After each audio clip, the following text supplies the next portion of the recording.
Hare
Vishnupada Paramahansa Parviraj Acharya Ashtaka Shatashi Srimad Bhaktisiddhanta Saraswati Goswami Maharaj Prabhupada Ki Jai Anatipati Vaishnava Vrinda Ki Jai Namacharya Srila Haridas Thakur Ki Jai Prem se Go Shri Krishna Chaitanya Prabhu Nityananda Shri Advaita Gadadhar Shri Vasari Gaura Bhakta Vrinda Ki Jai Shri Radha Krishna Gopina Shama Kunda Radha Kunda Giri Govardhan Ki Jai Vrindavan Dham Ki Jai Mathura Dham Ki Jai Navadvip Dham Ki Jai Jagannath Puri Dham Ki Jai Bhakti Devi Ki Jai Tulasi Devi Ki Jai Yamunamaya Ki Jai Gangamaya Ki Jai Samaveta Bhakta Vrinda Ki Jai all glories to the assembled devotees.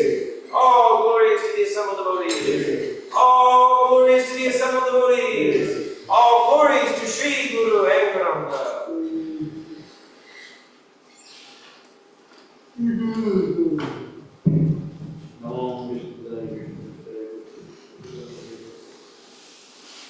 Namaste Narasimhaya.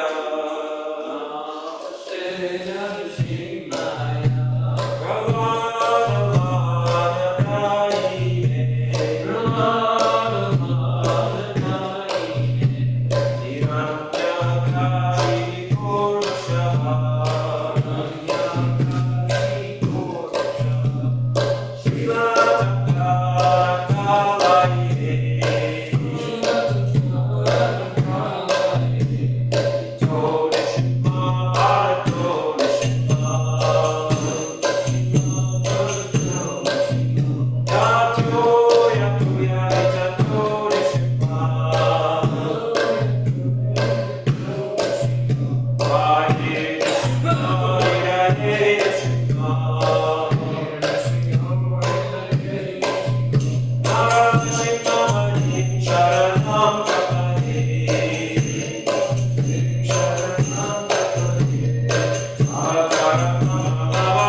This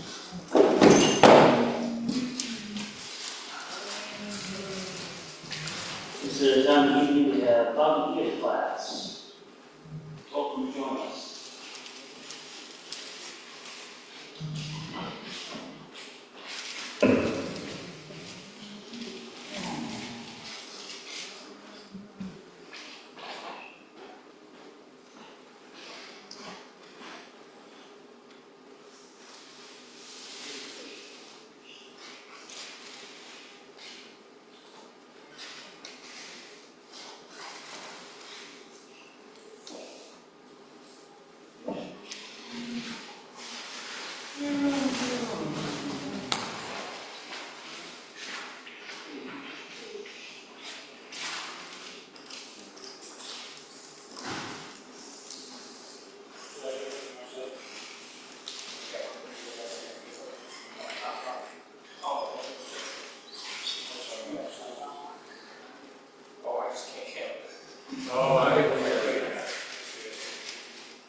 Bhagavad Gita class. We'll start with opening prayer, introduction prayer on page 1. Jnana Jnana Salakya Shakshumita Tasme Shri Chaitanya Manopishtam Sapitam Yena Bhutale Swayam Rupa Karamayam Dadati Swapatatikam. I was born in the darkest ignorance, and my spiritual master opened my eyes with the torch of knowledge. I offer my respectful obeisances unto him.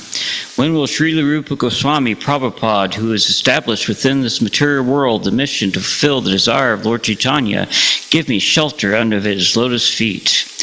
Vandeham Shri Guru Shri Yuta Pada Kamalam Shri Guna Vaishnavascha Shri Rupa Sagra Gaitam Sahagana Raguna Vaitata Sajivam Savetam Sadhutam Pariyajana Sahitam Krishna Chaitanya Devam Shri Radha Krishna Pada Sahagana Lalita Shri Vishkananda Vitamscha. I offer my respectful obeisances unto the lotus feet of my spiritual master and unto the feet of all Vaishnavas. I offer my respectful obeisances unto the lotus feet of Sri Rupa Goswami, along with his elder brother Sanatana Goswami, as well as Raghunath Das and Raghunath Bhatta, Gopala Goswami, Gopala Bhatta, and Srila Jiva Goswami. I offer my respectful obeisances to Lord Krishna Chaitanya, Lord Nityananda, along with Vaidya Acharya, Gadadhar, Srivasa, and other associates. I offer my respectful obeisances to Srimati Radharani, Sri Krishna, along with their associates, Sri Ladita and Vishaka. Hey Krishna Karuna Sindhu Dino Jagambaro Jagpate Kopisha Kopika Kanta Radha Kanta Namosute. Oh, my dear Krishna, you are the friend of the distressed and the source of creation. You are the master of the gopis and the lover of Radharani. I offer my respectful obeisances unto you. Tapa Kanchana Gorangi Radhe Vishvaspare Vishvavinu Sute Devi Panamame Hare Pariye. I offer my respects to Radharani, whose bodily complexion is like molten gold, and who is the queen of Vrindavan.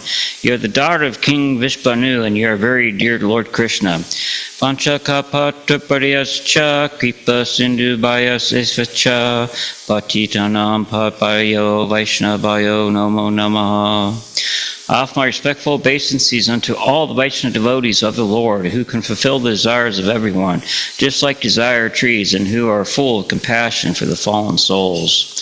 Shri Krishna Chaitanya Prabhu Nityananda, Shri Advaita Gadhar, Shri Vasti Gaur Bhaktavinda. I offer my obeisances to Shri Krishna Chaitanya Prabhu Nityananda, Shri Advaita Gadhar, Shri Vasa, and all others in line of devotion. Hare Krishna, Krishna Krishna, Hare Hare, Hare Rama, Rama Rama, Hare Hare. So today we are starting on Chapter 6, Sankhya Yoga. Here at RBC we read 11 texts, Chapter 6. We go through 11 texts, Sanskrit, the translation, and the purports. That way we hear the entire Bhagavad Gita within 3 months.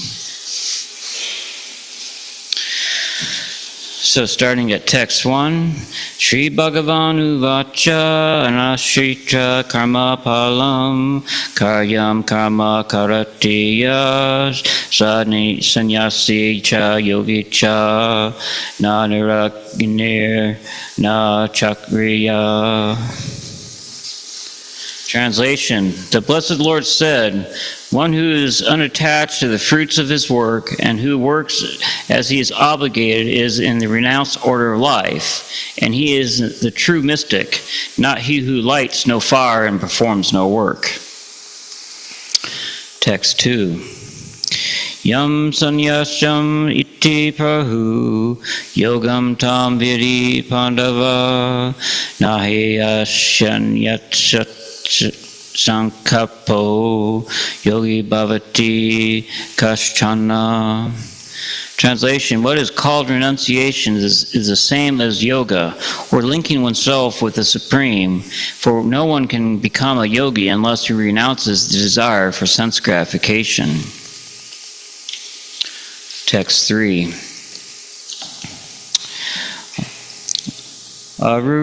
Korsho Munu Yogam Karma Karanam Uchyate Yogaruda Shashyatashvayava Sama Karamna Uchyate.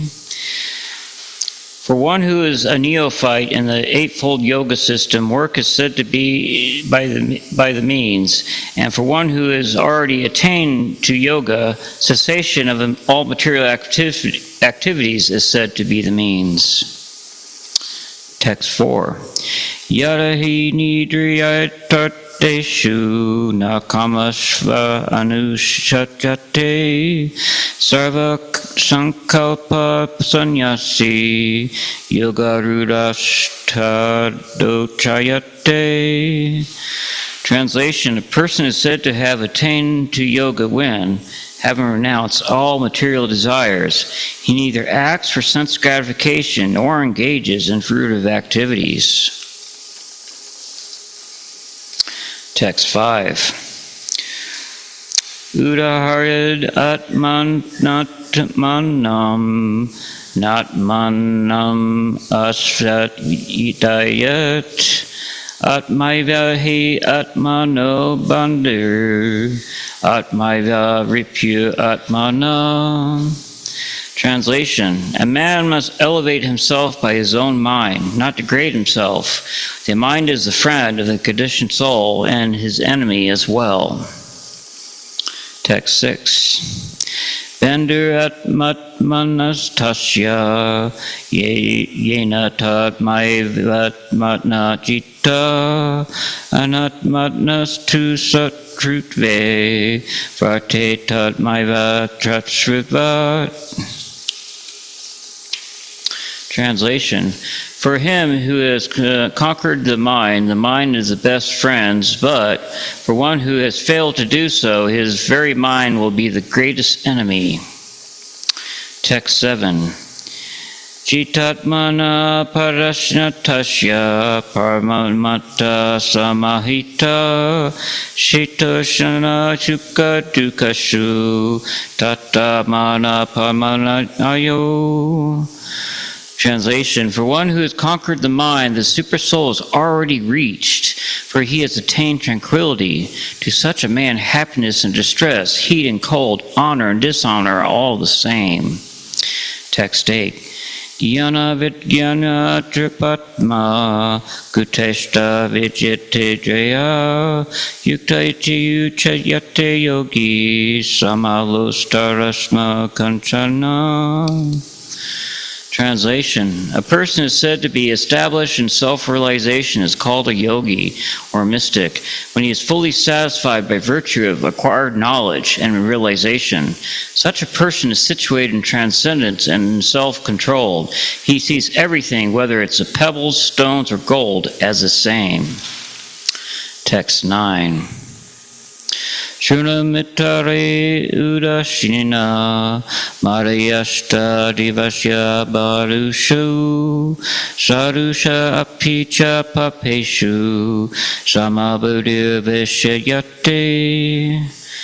Translation: a person is said to be still further advanced when he regards all the honest well-wisher friends and enemies, the envious and the pious, the sinner, and those who are indifferent and partial with an equal mind. Text 10. Yogi yujita satamam atmanam arahashi shihita ikakiyata chittatama nirashir aparigraha. Translation: a transcendentalist should always try to concentrate his mind on the Supreme Self.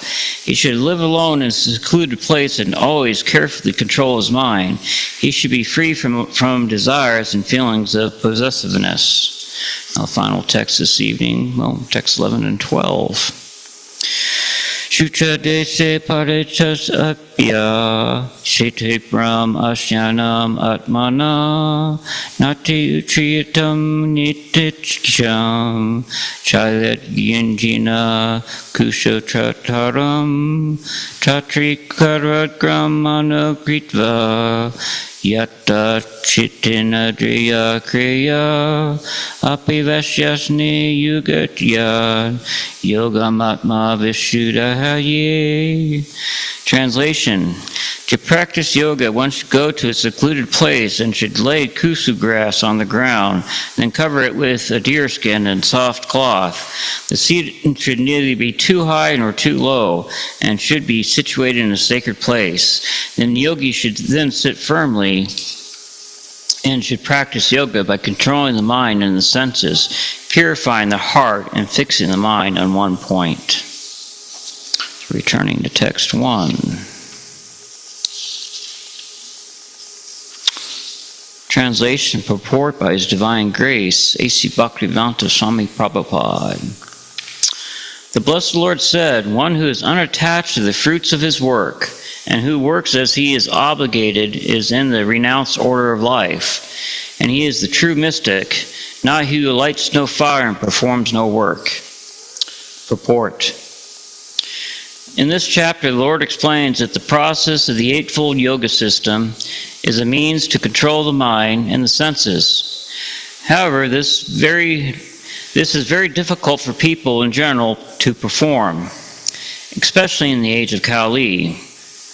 Although the Eightfold Yoga system is recommended in this chapter,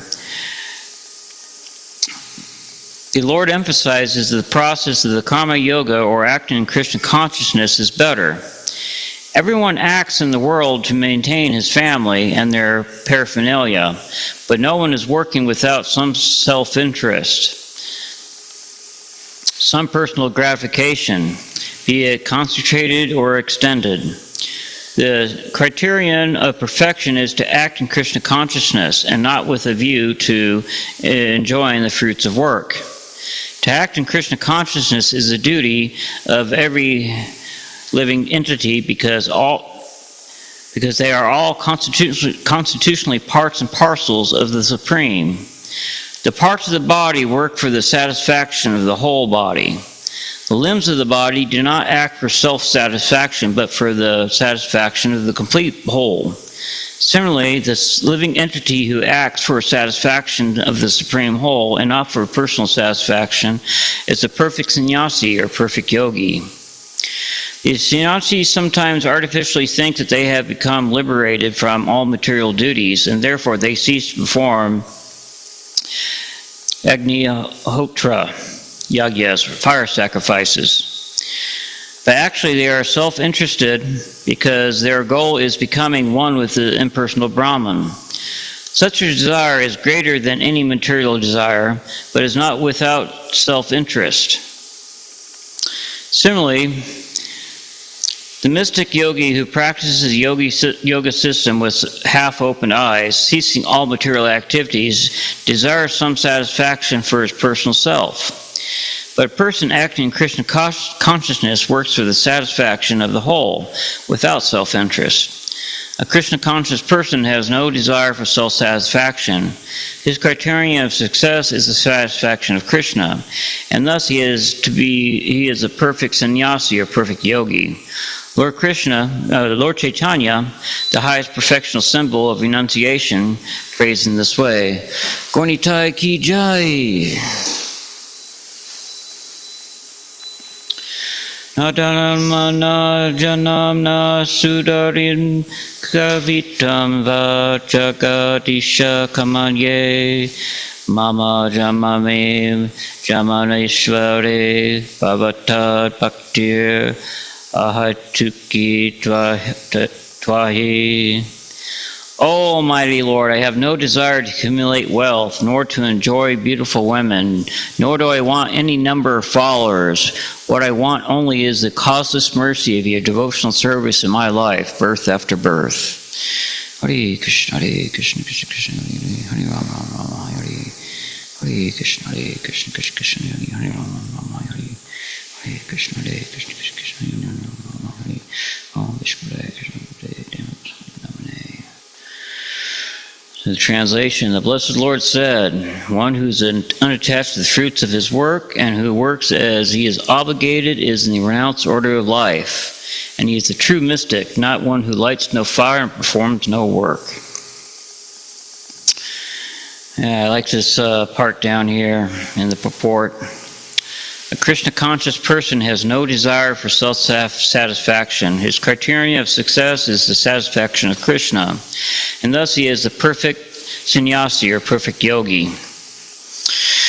Now, many of us who come into the movement, come into Bhakti Yoga, we're looking for some sort of satisfaction. We're not the perfect devotee yet. We're searching for something. Everyone who comes into Bhakti Yoga is searching for one thing or another. You know, whether it's for peace, whether it's for satisfaction, whether it's for enlightenment. Some even come into Bhakti Yoga seeking material wealth, you know, thinking that performing devotional service will bring them great lapid luxuries. But one who's actually engaged in true devotional service, Bhakti Yoga, when they get to this platform as a devotee, they're not trying for their own satisfaction anymore, because comes to a realization that they don't have to pursue their own satisfaction anymore. Because when one is acting for the whole, when one is acting as a part and parcel for Krishna, one becomes fully satisfied in trying to satisfy the whole. One becomes fully elevated and blissful in trying to serve the whole. When we are part of the process of Krishna is the ultimate enjoyer. When we're a part of the process of giving joy to Krishna, giving pleasure to Krishna, performing service for his pleasure, we get to partake in that pleasure. But when we act separately from Krishna, when we try to enjoy our material senses, That's when suffering happens. That's when separation happens. Because going after these material things, it's a very short-term happiness. You get some sense of pleasure right up front, real quick, poof, then it's gone. You have to start all over again. You have to strive for something else. Think about all the different ways that people try to make themselves happy. All the different ways in this world. So I was talking, in the previous lectures, if one doesn't have control of the mind, it doesn't matter what we surround ourselves with. It doesn't matter how much luxuries we have. We're going to be suffering.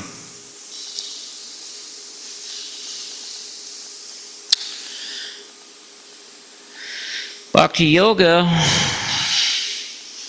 gives you this full satisfaction in transcendental knowledge.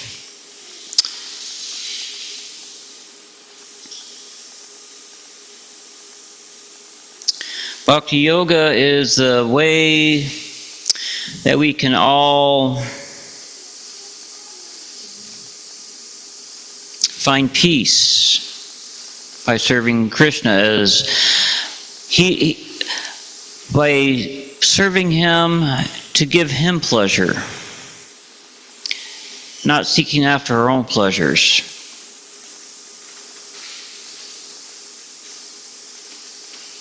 Text 2. What is called renunciation is the same as yoga, or linking oneself with the Supreme. For no one can become a yogi unless he renounces the desire for sense gratification. Purport.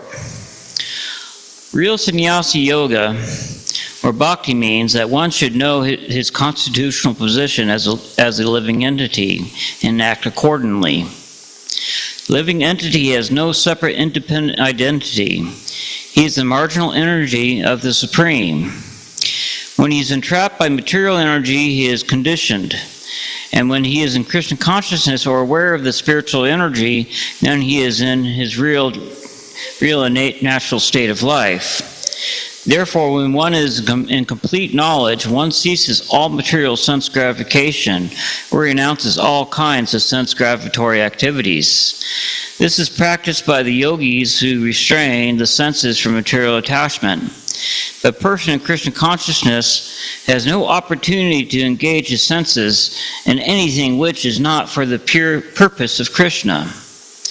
Therefore, a Krishna conscious person is simultaneously a sannyasi and a yogi.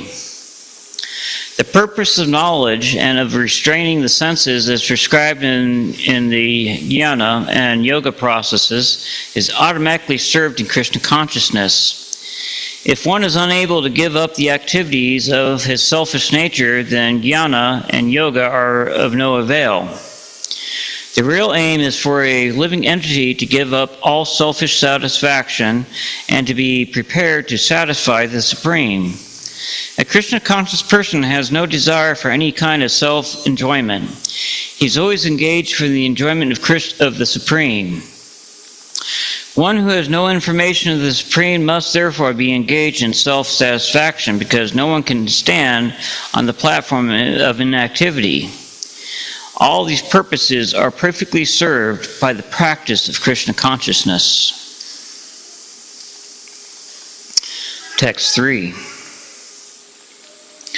For one who is a neophyte in the Eightfold Yoga system, work is said to be the means, and for one who has steadily attained to yoga, cessation of all material activities is said to be the means. Purport. The process of linking oneself with the Supreme is called yoga, which may be compared to a ladder for attaining the topmost spiritual realization. This ladder begins from the lowest material condition of the living entity and rises up to perfect realization and pure spiritual life. According to various elevations, different parts of the ladder are known by different names, but all in all, the complete ladder is called yoga and may be divided into 3 parts, namely Jnana Yoga, Dhyana Yoga, Bhakti Yoga. The beginning of the ladder is called Yoga Ruksha stage, and the highest rung is called Yoga Rudra. Concerning the eightfold yoga system, attempts in the beginning to enter into meditation through regular principles of life and practice of different sitting postures, which are more or less bodily exercises, are considered fruitive material activities. All such activities lead to achieving perfect mental equilibrium to control the senses. When one is accomplished in the practice of meditation, he ceases all disturbing mental activities. A Krishna conscious person is, however, situated from the beginning on the platform of meditation because he always thinks of Krishna. And being constantly engaged in the service of Krishna is considered to have ceased all material activities. In this day and age, in the age of Kali, the old yoga systems are not recommended. We just don't have that much lifespan. We don't have that much time. In previous yugas, we had much longer lifespans. We had sharper intelligence. We had less suffering. We're in the Kali Yuga. This is a fourth yuga, and how do we ever make it this far? Kali Yuga, in the age of Kali Yuga, the demons rise to the top, and the pious are squashed down at the bottom. Because all the sins of the world have accumulated into this age. And so our lifespans have been shortened, our intelligence have been shortened, and as we progress in this age, our intelligence will continue to get shorter and shorter, and our lifespans will continue to be shorter and shorter. It's going to get very ugly as we progress into the age Kali. That's where Bhakti Yoga is needed, because we don't have time to get all these yoga practices perfected. We don't have time to find a secluded place in this modern day world to try to get our yoga practice right. If we did find a secluded place, how long can we stay there? We still have to think about food, water, and shelter. All these things come at a cost. And plus these days, I've tried it several times, finding a secluded place just to go out and meditate on my own, just, be, on my own path. But man, that's difficult. Because then you got bugs. When summer rolls around, spring and summer and fall, contend with all kinds of bugs, trying to meditate. Snakes and spiders. And winter rolls around, and you got to contend with the cold. There's all kinds of disturbances, to disturb you in your meditation practice. But Bhakti Yoga is such a wonderful process. Srila Prabhupada brought this system over to the West, this Vaishnava system, Bhakti Yoga, and established all these temples where we have this perfect place to practice yoga, Bhakti Yoga, where we could keep our minds upon serving Krishna at all times. From the time we wake up in the morning to the time that we go to bed at night. We can be continually engaged in his service. Because here at the temple, everything revolves around the deities. Gaurnitai is a form of Krishna. In the morning, we open the curtains. We sing to Gaurnitai. sing prayers, play instruments, dance, offer flowers, offer boga, which becomes prasadam, which we get to enjoy. All these things that we are offering to Krishna first, we get to enjoy as the remnants, to engage our senses for his enjoyment. Because as soon as you offer the flower to Krishna, it becomes a transcendental flower. When you go to smell that flower, it's no longer an ordinary flower. It's been smelled by Krishna. Now when you're smelling the flower, you're activating your spiritual sense of smell. When you're performing kirtan for Krishna, singing the holy names and playing instruments, this music is being offered to Krishna. It's no ordinary music, it's transcendental. And when we hear it, it's transcendental. We hear it on the spiritual platform. We hear it with our spiritual ears. When we smell the incense, we smell the flowers. It's all transcendental. When we taste the prasadam, wonderful remnants of the Lord afterwards. Oh, that's center of our life many times is the prasadam. It's what we look forward to each and every day.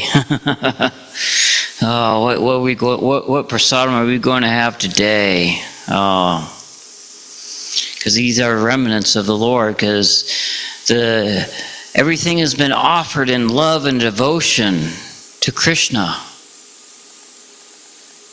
And Krishna doesn't need all this. He doesn't need flowers. He doesn't need the flowers to be smelled. He doesn't need the food. He doesn't need the water. He doesn't need to be bathed. He doesn't need to be dressed. But he does this. He accepts this. So we have a platform to love him. Her pure loving devotion. Because that's the only way to capture Krishna is through pure loving devotional service. There's no other way. Asura and demons, you read this in the Srimad Bhagavatam. They try find all kinds of ways to become God, become the master, become the supreme. They perform massive austerities, but in the end, all these benedictions they're getting from the austerities come from Krishna. Krishna can give and he can take away. It's a good example of I'm sorry, I'm having a problem pronouncing today. Hiranyakashipu.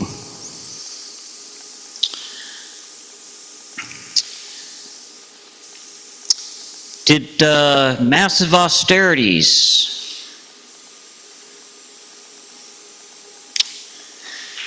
To get all these benedictions, to be invincible, where no one can kill him.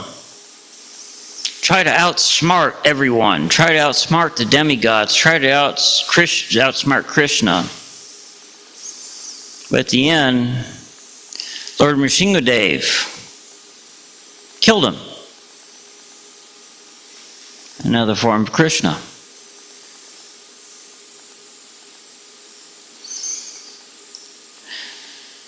So demons have tried all kinds of ways to become God, try to conquer Krishna, and they all fail. But the pure devotee, with love and devotion, captures Krishna in his ropes of love. The more that we give ourselves to Krishna, the more Krishna gives himself to us. The more that we serve Krishna, the more that Krishna becomes our servant as well.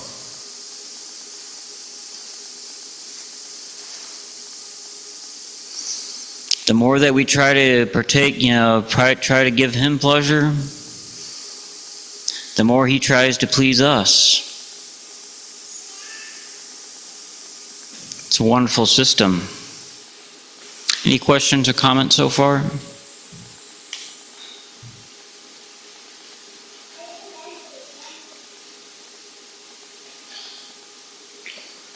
Move on to text 4.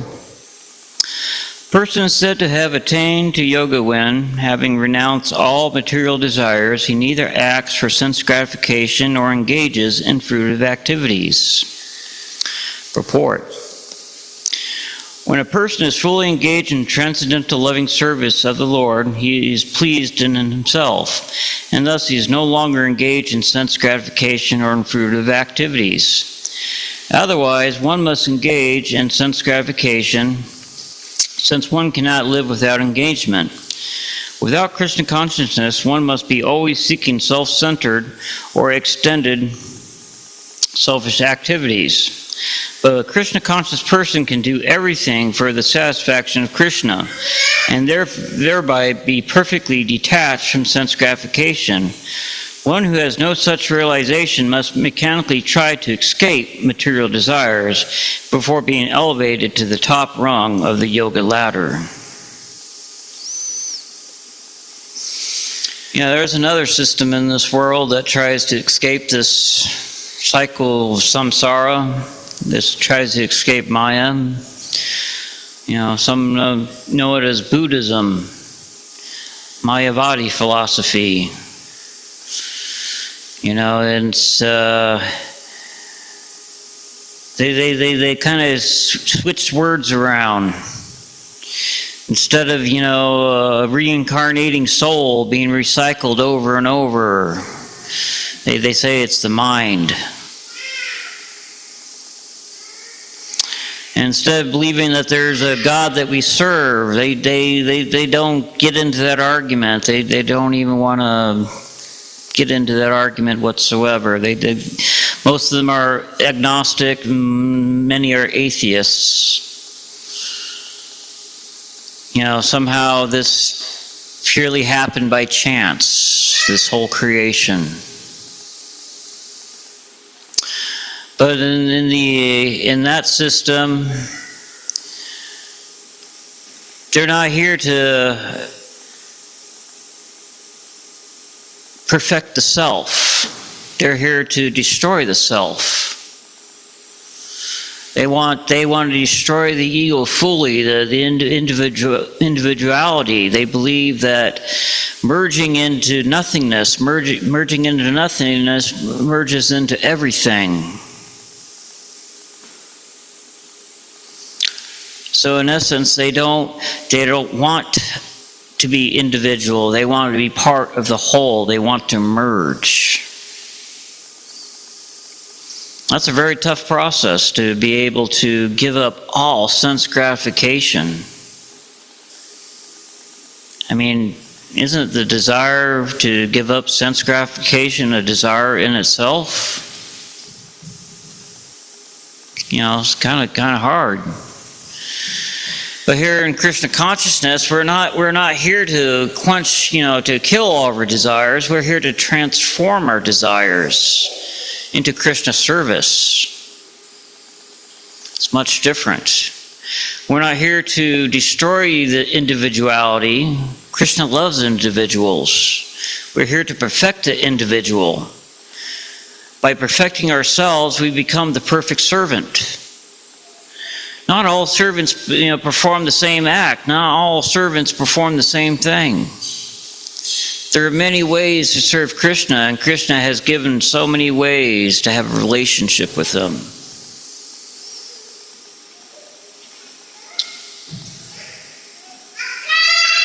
We can move on to text 5, unless there's any questions or comments. A man must elevate himself by his own mind, not degrade himself. The mind is the friend of the conditioned soul and his enemy as well. The word Atma denotes the mind and soul, depending upon different circumstances. In the yoga system, the mind and the conditioned soul are especially important. Since the mind is a central point of yoga practice, Atma refers here to the mind.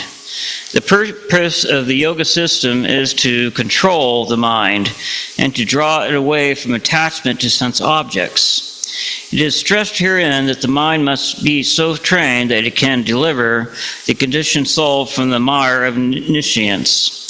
In material existence, one is subjected to the influence of the mind and the senses. In fact, the pure soul is entangled in the material world because of the mind's ego, which desires to lord it over material nature. Therefore, the mind should be trained so that it will not be attracted by the glitter of material nature, and in this way the conditioned soul may be saved. One should not degrade oneself by attraction to sense objects. The more one is attracted by sense objects, the more one becomes entangled in material existence. The best way to disentangle oneself is to always engage the mind in Krishna consciousness. The word hai, is used for emphasizing this point. And one must do this. It is also said, Mana eva manusha yanam karanam bharashayo bharaya vesha sango muktasya nirvishayam mana. For man, mind is the cause of bondage, and mind is the cause of liberation. Mind absorbed in sense objects is the cause of bondage, and mind detached from sense objects is the cause of liberation. Therefore, the mind, which is always engaged in Krishna consciousness, is the cause of supreme liberation.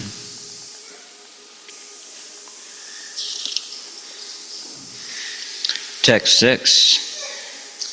For him who has conquered the mind is the best of friends. But for who has failed to do so, his very mind will be the greatest enemy. Purport. The purpose of practicing Eightfold Yoga is to control the mind in order to make it a friend in discharging the human mission. Unless the mind is controlled, the practice of yoga for show is simply a waste of time. One cannot control his mind, lives always with the greatest enemy, and thus his life and its mission are spoiled. The constitutional position of the living entity is to carry out the order of the superior. As long as one's mind remains an unconquered enemy, one has to serve the dietations of lust, anger, avarice, illusion, etc. But when the mind is conquered, one voluntarily agrees to abide by the dictation of the personality of Godhead, who is situated within the heart of everyone as Paramatma. Real yoga practice entails meeting the Paramatma within the heart, and then following his dictation. One who takes to Krishna consciousness directly, perfect surrender to dictation of the Lord follows automatically. Looks like that's our time for this evening. Any last minute questions or comments? Bhagavad Gita ki Jai!